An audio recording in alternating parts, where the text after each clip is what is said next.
Every joke Don Rickles told was public, but the one secret grief Carson carried, a sorrow for a sister who never saw his success, was sacred ground. When Rickles used that private pain as a punchline, he didn't just stop the show, he broke the most powerful man in television and jeopardized their entire brotherhood. Johnny's control was legendary. He had an armor of cool that was impenetrable, built through decades of live television. Yet when Rickles was in the house, that armor felt thin, and that's exactly what the audience and what the millions watching at home were tuning in to see. They weren't there for an interview, they were there for a duel, a high-stakes, unscripted street fight between two titans of comedy. Rickles, with his bucket of insults and his total disregard for the rules of politeness, was the only guest who could truly surprise Carson. He'd walk out unannounced, toss Johnny's cards, pull a fire extinguisher on him, and even once, he took Johnny's wallet right out of his suit jacket and read the contents to the nation. This wasn't professional jealousy, it was deep, abiding friendship masquerading as chaos. For years, the two men had operated on a unique, unspoken covenant. Rickles could go after Johnny's clothes, his age, his golf swing, his network bosses, anything that was public knowledge or surface level. It was all a performance, a dance of controlled antagonism that made for television gold. But there was a line, invisible to the public and even to the producers, that separated the comedy from the real world. Johnny had always confided in Rickles, told him the things he kept locked away from the cameras and the publicists. Rickles, the so-called merchant of venom, was one of the few souls Johnny trusted with his vulnerability. He was the brother-in-arms, the keeper of secrets that the public would never know about the shy, sensitive man behind the massive mahogany desk. Tonight, however, felt different. Backstage, the buzz wasn't the usual giddy excitement, it was taut, almost fearful. There was an edge in the studio that even Ed McMahon noticed, his smile a little too wide, his chuckle a little too forced. It was the kind of tension that precedes a storm, a sense that something big was about to give. The monologue had wrapped up and the first guest had gone by in a blur. Now the camera zoomed in on the curtain as Johnny, his hands clasped on the desk, leaned into the microphone. "Ladies and gentlemen," Johnny announced, his voice smooth as scotch. "You know him, you love him, and frankly, I'm terrified of him. Please welcome the one, the only, Mr. Don Rickles." The audience roared, a wave of applause and laughter that seemed to shake the very foundations of the studio. It was the sound of a hungry mob waiting for its champion. Behind the curtain, a figure in a tailored suit and a mischievous grin could be seen waiting to make his entrance, a man who held the secret of their friendship, and, perhaps the key to its unraveling, right in his hand. The stage was set, the cool air of professionalism was about to be obliterated, and all that was left was for the king of the insult to step into the light. Don Rickles burst onto the set with his signature move, kicking the cushion off the couch and landing a swift verbal grenade right in Ed McMahon's lap. The initial salvos were perfect, a masterpiece of controlled mayhem aimed at the usual targets. Ed's drinking, Doc Severinson's outrageous suits, and Johnny's supposed vanity. It was a well-rehearsed, beloved routine designed to keep everyone comfortable while seeming utterly unpredictable. Johnny was laughing, the real, genuine, head-thrown-back laugh that the audience lived for. He leaned into the bit, playing the straight man with masterful precision. The rhythm of their comedy was a precise, high-speed negotiation, and for the first 3 minutes, The Tonight Show was firing on all cylinders. Rickles was running his hand through his hair, pacing the stage, and every word that came out of his mouth was greeted with a thunderous wave of appreciation. But watch closely, and you could see the unspoken limits being tested. Rickles made a joke about Johnny's age, a crack about his multiple marriages, and even a jibe about the network ratings. And Johnny rolled with it all, his famous Carson cool firmly intact. What the public didn't know was the boundary drawn in the finest, most invisible ink. Johnny Carson, the public figure, could take any heat, but Johnny Carson, the man, had a heart filled with private shadows and one specific, profound sorrow. It concerned the profound regret that his success had come too late for the one person who defined his purpose, a sacred piece of personal grief he carried for a loved one who was no longer living. It was a wound that even decades later could split him wide open. Johnny had only shared this with a handful of people in his entire life, and Rickles was one of them. He had confided in him during a late, mournful night in Las Vegas, explaining the unbearable weight of this particular sorrow.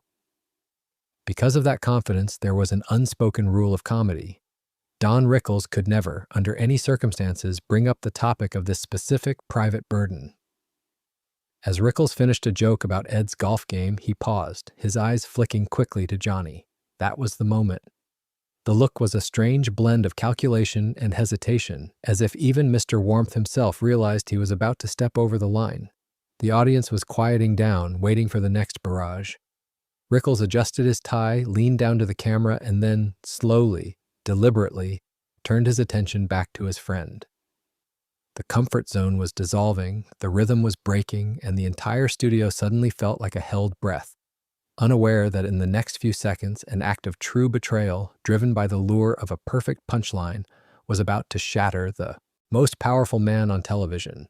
If the idea of a secret, lifelong burden suddenly exposed on national television intrigues you, and if you want to be there for the full emotional fallout, hit that subscribe button right now. The laughter ceased in Rickles' throat, replaced by a momentary, unsettling stillness that no one, not the audience, not the band, and certainly not Johnny Carson, had ever witnessed before. The insult king stepped away from the audience and walked right up to the desk, not to confront the host, but to whisper something, leaning in so close that the microphone boom above them couldn't possibly pick up the words. In that fraction of a second, the look in Don Rickles' eyes was not venom. It was a desperate plea for a laugh, a challenge to see how far the boundaries of their friendship could truly be stretched.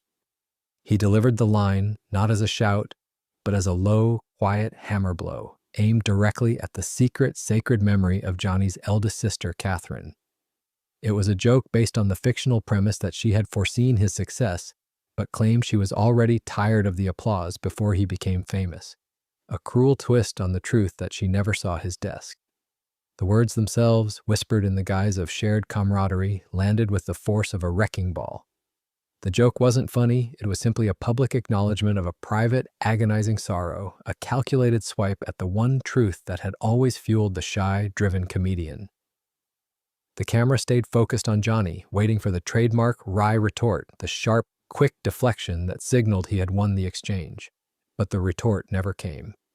Instead, an expression of profound, raw devastation washed over Carson's face.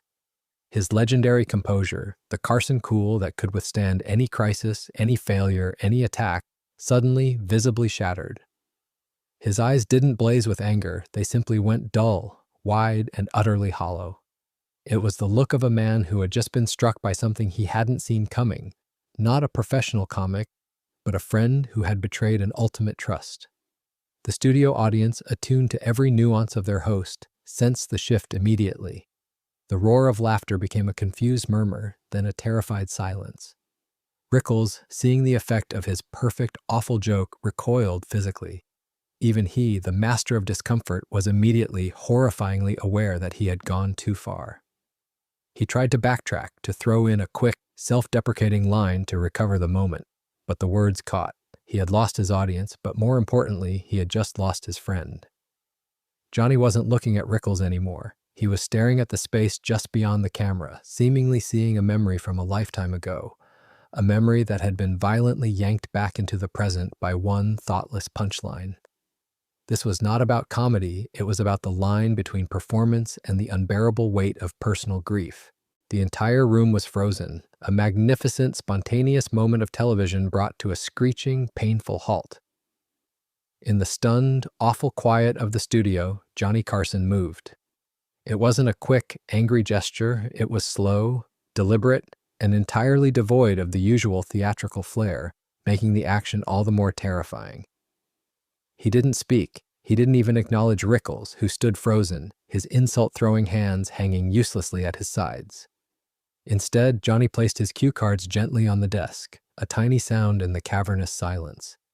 He then lifted his microphone from its stand, looked at it for a long beat as if deciding whether to use it one last time, and then, with equal, deliberate slowness, he lowered it and let it simply drop onto the polished wood of the desk. The sound of the plastic hitting the wood was a shockwave in the silence, the literal drop of the mic signaling the end of the game. Then Johnny Carson, the king of late night, the man who never broke character, rose from his chair. His gaze was still fixed on some distant, invisible point, and he walked, not quickly, but with a heavy, resolute pace, straight past Don Rickles, straight past the bewildered faces of the band members, and straight toward the heavy velvet curtain behind the stage. Doc Severinsen, whose band had tried to strike up a cheerful chord only to be silenced by the producer's frantic hand signal, lowered his trumpet, his exuberant posture deflating entirely. The massive microphone boom operator pulled back the equipment in slow motion, his headset visibly crackling with Fred de Cordova's frantic, shouted orders to cut to commercial. The walk was agonizingly long, and every single eye, both in the studio and across the 20 million homes tuned in, tracked his retreating figure. The sheer, staggering fact of the empty chair hit everyone simultaneously. Johnny Carson had walked off his own show, mid-interview, and he was not performing, he was leaving. On stage, Don Rickles was experiencing a profound, visible collapse. His face, usually contorted in a sneer of mock hostility, went slack with genuine horror.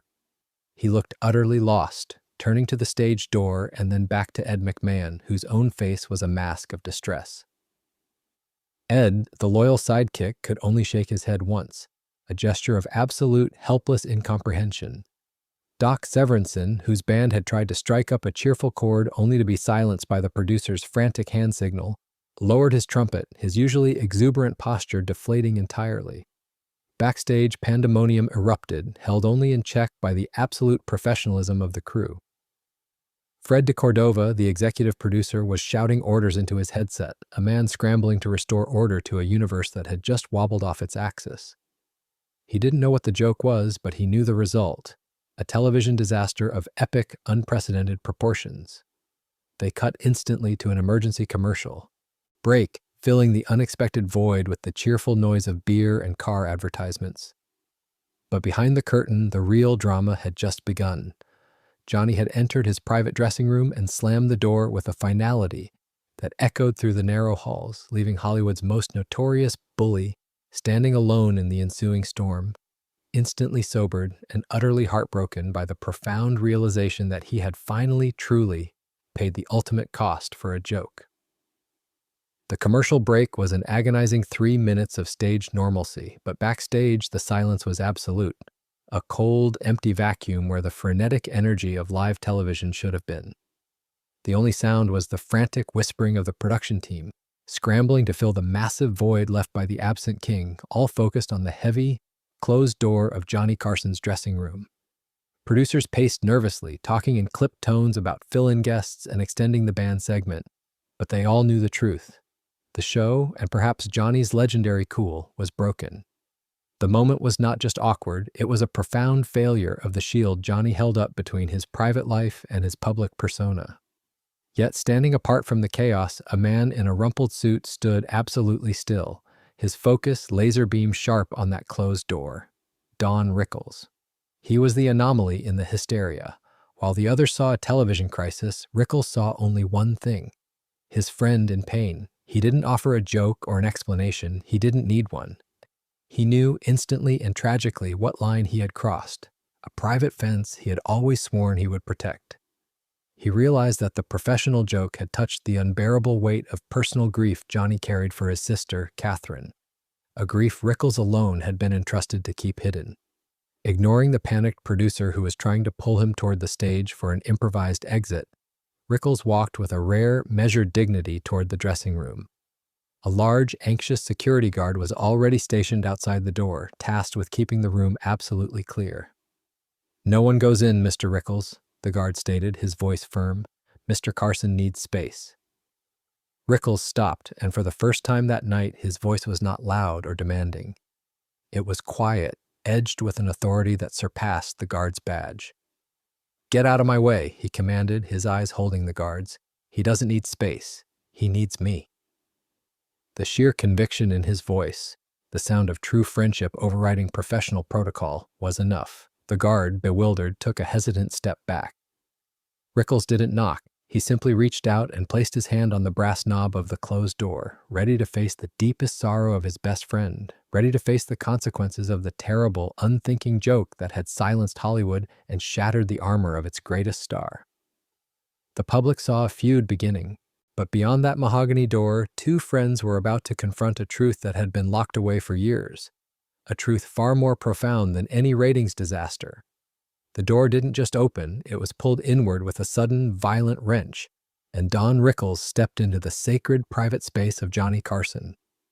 The small dressing room, usually a hub of quiet professionalism, felt like a shrine to despair, illuminated by the harsh, unfiltered light of a single vanity bulb. Johnny wasn't pacing in anger, nor was he shouting at a phone. He was sitting on the edge of the plush leather couch, his elbows resting on his knees, his head bent low. His famous tuxedo, usually so impeccable, looked crumpled and defeated. In his hands, the king of late night held an old, faded photograph. It was the portrait of a beautiful, smiling young woman, his eldest sister, Catherine. The image was slightly damaged, worn thin from years of being carried and perhaps silently mourned. This was the hidden truth, the profound reason the joke was not a funny line, but an agonizing invasion. "Johnny," Rickles started, his voice a quiet rasp, a sound unfamiliar even to him. Carson didn't look up, but his voice, when it came, was thick with pain. "You know how much that picture means, Don. You know what she meant to me. She was the only one who saw the magician in the small-town boy, the only one who never laughed at the dream, only with it." The photograph, now resting on Carson's knee, became the silent, painful centerpiece of the room. Rickles realized that the joke hadn't just been a violation of a professional trust. It had desecrated a memory, shattering the protective barrier Johnny had built around the one person who defined his purpose.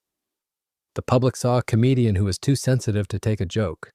Rickles saw a man overwhelmed by the reminder that his greatest triumph, the desk, the spotlight, the celebrity, had arrived too late for the person who most deserved to witness it. "I know, Johnny, I know," Rickles whispered, taking a hesitant step closer. He didn't try to touch him, knowing that physical contact would only increase the distance between them. "I was a fool. I was trying to push the boundaries, trying to find the laugh, and I didn't see the cliff." It wasn't a comedic explanation, it was an act of raw, honest confession. In that moment, the celebrity personas vanished. They were just two aging men, two lonely friends facing the wreckage of a 20-year brotherhood, all caused by a cheap, thoughtless line. Johnny finally looked up, his eyes bloodshot, not with fury, but with a deep, consuming sense of betrayal. The sight of this raw, exposed vulnerability, the unmasked pain of the man who never let the world see him sweat, was more powerful than any punchline Rickles had ever delivered. The secret of Catherine's absence was now out in the open, and the emotional explosion was far greater than the television disaster. Outside, the camera never caught this moment, this quiet, agonizing exposure of the host's soul.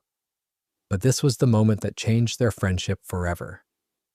What happened in that small, silent room was the true drama, the painful, necessary unlocking of a secret that finally brought the two most protected men in Hollywood to their knees.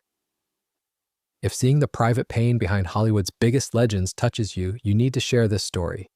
Hit that share button right now and let others discover the true cost of friendship and fame.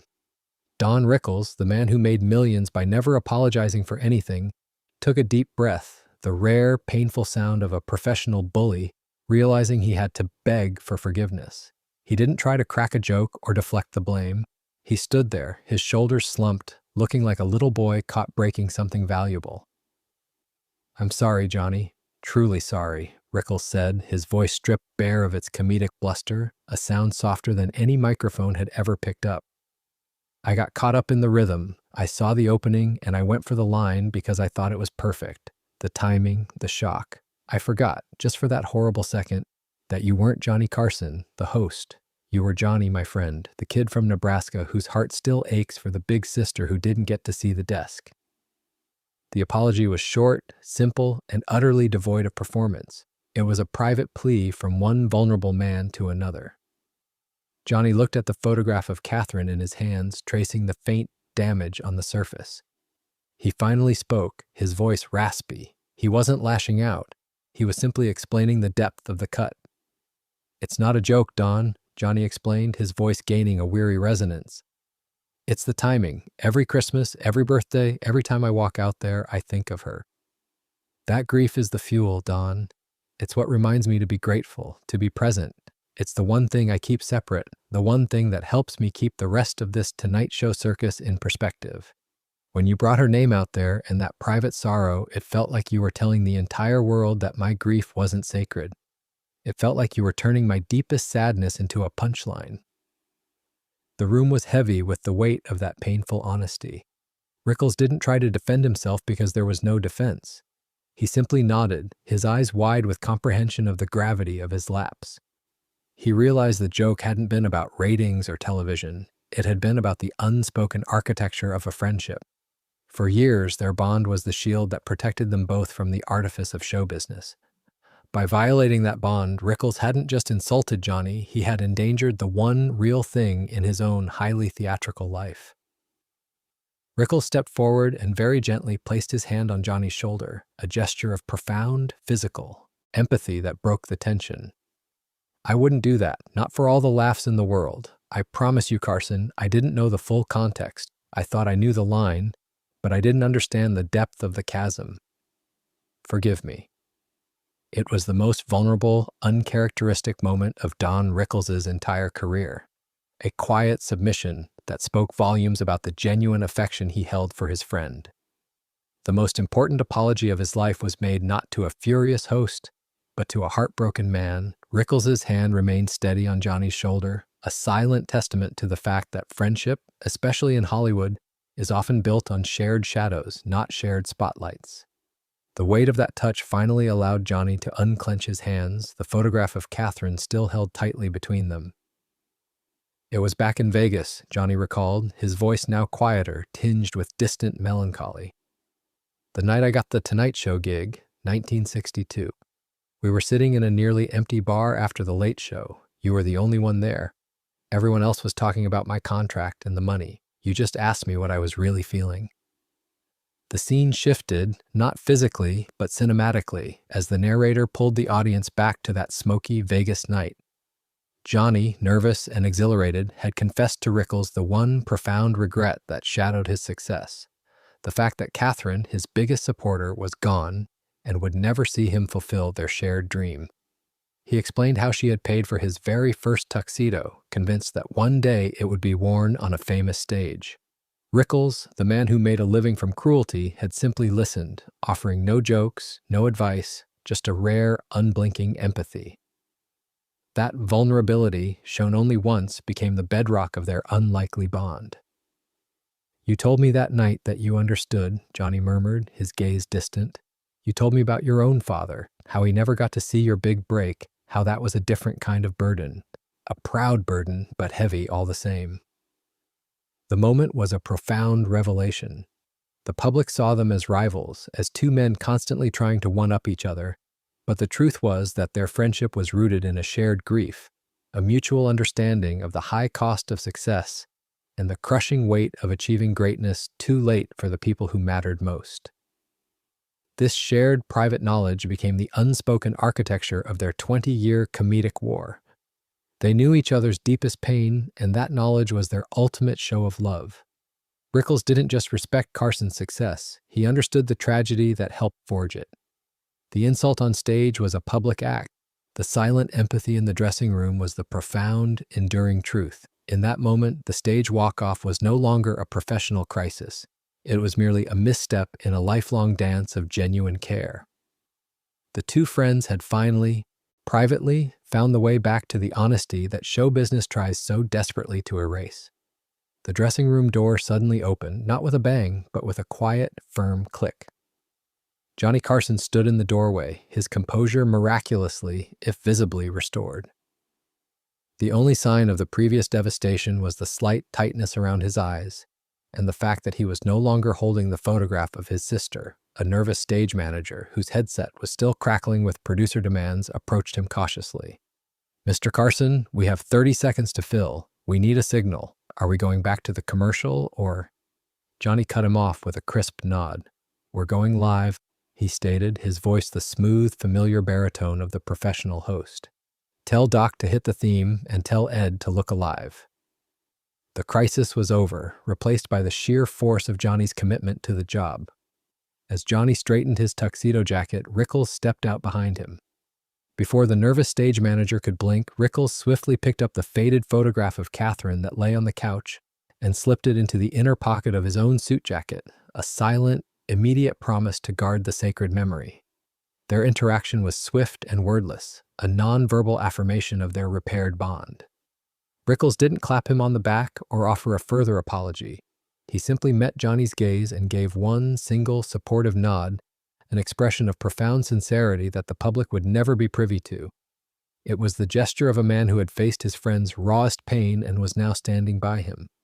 Johnny strode back onto the stage, the theme music swelling up around him, but the energy was dramatically different. The audience didn't erupt in applause. They gasped, then fell into a tense, nervous silence. They had seen the king dethroned, and they were waiting to see if he could reclaim his crown. Johnny walked directly to his desk, picked up the microphone he had dropped, and placed it back in its stand. He looked directly into the camera, not with fury, but with a wry half-smile. "Well, folks," he drawled, his voice steadying the room, "I apologize for that sudden departure. We had a little technical difficulty backstage. It seems one of the production assistants managed to spill coffee directly on my notes for the next guest. I'm sure you understand. Some things are simply too vital to the show to risk." The audience offered a hesitant, relieved ripple of laughter. Johnny had done it. He had acknowledged the disaster while simultaneously dismissing it with his usual smooth deflection. He turned to Don Rickles, who was still standing near the couch, looking humbled and pale. "Now, Don," Johnny continued, his eyes twinkling but holding a pointed warmth, "I think you owe us an explanation for that last one. It seems like the only thing you ruin more often than my monologue is the integrity of the National Broadcasting Company control. Booth." The audience laughed louder this time, sensing the immediate restoration of the comedic dynamic. But Rickles didn't try a comeback. He simply smiled, a genuine, quiet smile of relief and devotion, knowing that his friend had not only forgiven him but had chosen to protect him, restoring the public facade that kept them both safe in the bizarre world of television. The moment had passed, the show was saved, and the secret remained locked safely between two of the greatest comedians of all time. The cameras captured the walk-off, the shocked silence, and the smooth, professional return of Johnny Carson. But what the cameras truly missed was the quiet, sacred moment that followed, the 5 minutes in the dressing room that would forever reshape the landscape of their friendship. The public thought they had witnessed a feud, a moment of professional offense, but they had actually witnessed the breaking and subsequent strengthening of a 20-year bond built on private truth. The on-air drama faded into the archives, becoming just another sensational story filed under Carson and Rickles, best of their battles. Yet the memory of that terrifying silence and the raw apology that followed became the permanent, unspoken truth between the two men. From that night forward, Don Rickles never again touched the topic of family, especially not the topic of the beautiful, departed sister who had sacrificed so much for her brother's dream. The line, once crossed with devastating effect, was now guarded with a fiercer, more respectful devotion than any physical boundary could demand. Johnny Carson, too, was quietly changed by the incident. He learned, or perhaps relearned, that the price of fame wasn't just the loss of privacy, but the danger of isolating oneself from the human connections that matter most. He saw that the man he had trusted with his deepest pain, the public bully, was capable of a fierce, protective kindness that far outweighed his comedic venom. He realized that true friends are not the ones who applaud your success, but the ones who meet you in the quiet, desperate ruin of your greatest grief. The story isn't important because Johnny Carson walked off his set. Famous people stage dramas all the time. It is important because for a fleeting, terrifying moment, Johnny Carson was just Johnny, a man in pain whose grief was suddenly, tragically exposed.